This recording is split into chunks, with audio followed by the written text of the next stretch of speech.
Interest भी समय के अनुसार बदलता रहता है। ध्यान से सुनेगा। अनिल ने 5,000 रुपए की राशि को 10 साल के लिए साधारण ब्याज पर इस प्रकार उधार दिया। अनिल ने 5,000 रुपए उधार दिए। कितने सालों के लिए उधार दिया अनिल ने? 10 साल के लिए उधार दिए।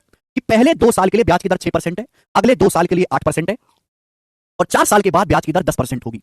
10 साल के एंड में वो कितना ब्याज कमाएगा? अनिल ने 5,000 रुपए उधार दिए। ये पढ़ा करो सवाल। अनिल ने 5,000 रुपए उधार दिए 10 वर्षों के लिए। इस प्रकार से उधार दें कि पहले 2 साल के लिए ब्याज की दर 6% है, तो पहले 2 साल में कितना ब्याज मिलेगा? 12%। अगर 1 साल में 6% ब्याज है, 2 साल में 12%।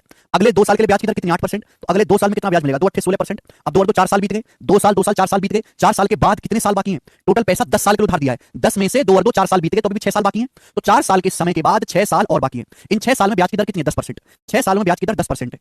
1 साल में 10% ब्याज है, 6 साल में कितना ब्याज होगा? 60% आपका ब्याज होगा मेरे दोस्तों। तो बताओ कितना ब्याज मिलेगा मेरे प्यारे भैया? 6 2 8 6 1 7 1 8 88%। तो 88% आपको सिंपल इंटरेस्ट मिलेगा। टोटल निकाल लिया हमने। आप बोलोगे हाँ जी सर बिल्कुल निकाल लिया। तो आपने 5,000 रुपए उधार लिया था। 5,000 रुपए पर उधार आपने मेरे दोस्तों दिया था। कितना ब्याज मिलेगा आपको 10 साल में? टोटल हम जोड़ लेंगे 88%। 5,000 रुपए का 88%, 11 का मल्टीपल आएगा 4400 रुपए। तो अनिल को 10 साल में 4400 रुपए ब्याज मिलेगा। बेसिक टाइप है ये, मुश्किल नहीं है, बिल्कुल भी ईजी है ये। समझ में आ गया बच्चों?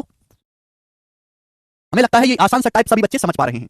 अगला अगला क्वेश्चन उल्टा सवाल है। इसी टाइप का सवाल है लेकिन उल्टी जानकारी पूछी गई, इसमें रिवर्स पूछी गई है। बताओ, करो, सॉल्व करेंगे। The rate of interest for the first 2 year is 6% per annum. सवाल के अनुसार सवाल पढ़ें कि पहले 2 साल के लिए ब्याज की दर 6% है। फॉर द नेक्स्ट 3 ईयर, अगले 3 साल के लिए ब्याज की दर 10% पर एनम है। तो भैया 2 साल और 3 साल, 5 साल का समय बीत गया। 5 साल हमारे बीत चुके हैं। तो 5 साल के पीरियड के बाद, 5 साल के पीरियड के बाद ब्याज की दर 12% है। ठीक है। यदि एक आदमी को 12,771 रुपए ब्याज मिला है सिंपल इंटरेस्ट के तौर पे 7 साल में, एक आदमी को 7 साल में 12,771 रुपए सिंपल इंटरेस्ट मिला, तो आपसे पूछा है उस आदमी ने कितना पैसा इन्वेस्ट किया था, निवेश की राशि ज्ञात कीजिए, आपसे पूछा गया है। सभी ने सवाल ढंग से पढ़ लिया। जैसे भाई एक आदमी ने एक बैंक में पैसा जमा किया, तो पहले 2 साल के लिए कितना ब्याज मिलेगा? 6% पर एनम। 6% प्रति वर्ष ब्याज होगा। पहले 2 साल के लिए ब्याज की दर 6% पर वर्ष है। अगर 1 साल में 6% ब्याज है तो बच्चों 2 साल में कितना ब्याज होगा? 12%, 2 6 12। अगले 3 साल के लिए ब्याज की दर 10% है। 1 साल में 10% ब्याज है तो अगले 3 साल में कितना ब्याज मिलेगा? 30%। 10 या 30, 2 और 3 5 साल बीत चुके हैं। टोटल समय 7 साल है। तो भाई कितने साल और बाकी हैं? 2 साल और बाकी हैं। भाई अगर हमको टोटल कहानी 7 वर्षों की दी है, 7 साल में से 5 साल बीत चुके हैं, तो 2 साल और बाकी हैं। तो अगले 2 साल के लिए 5 साल के बाद जो ब्याज की दर है 12% है। 5 साल के बाद 2 साल और बाकी हैं। 1 साल में 12% ब्याज है तो 2 साल में कितना ब्याज होगा? 24% आपका ब्याज होगा। 24%। तो ये हो गए 7 साल पूरे।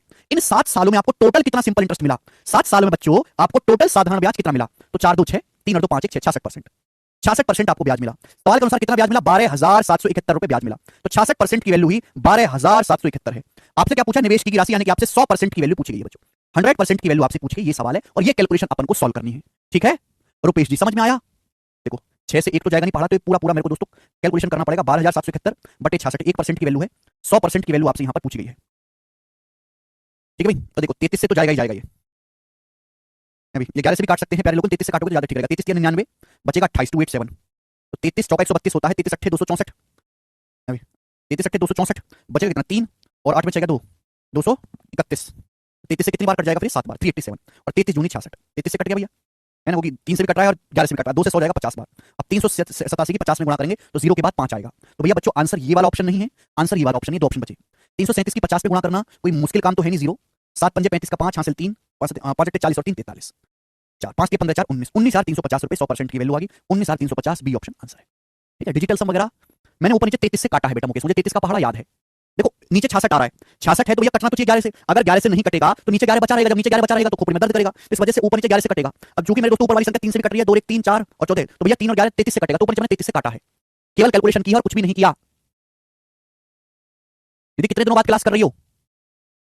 अच्छा सवाल है, बिल्कुल बेसिक क्वेश्चन है ना। ऐसे टाइप में भी आपको दिक्कत है तो किसी काम के नहीं हो तुम, किसी काम के नहीं हो फिर तुम। सड़क छाप वालों को एकदम बेकार घटिया।